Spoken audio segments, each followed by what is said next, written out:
And Modest Buzelis ranking fourth here says to me a lot, right?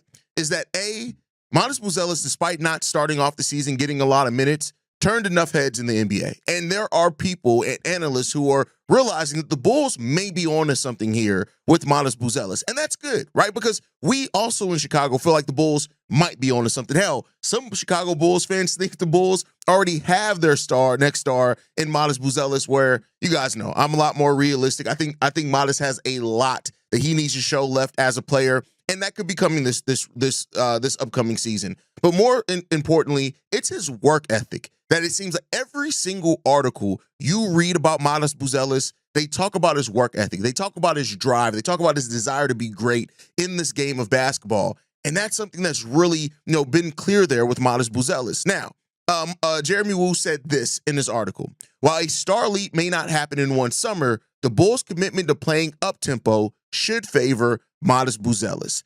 And Billy Donovan has, for as much people, even me, myself over the years, has said that Billy Donovan doesn't adapt, Billy Donovan doesn't change. He did. Last season was a notable difference with the Chicago Bulls offense. More on that in the next segment, though. But the question here now is that with the Chicago Bulls, with Modest Buzelis not yet really proving a lot, right? But one of the things that was brought in here, his ball handling, which we didn't really get to see a lot of. Even, somebody's talking about his shooting ability, which I guess was better than advertised, especially from three. When you look at the percentage, that's an actually decent percentage. The volume needs to go up. But in this saying, Buzelis is bound to evolve into an all-star.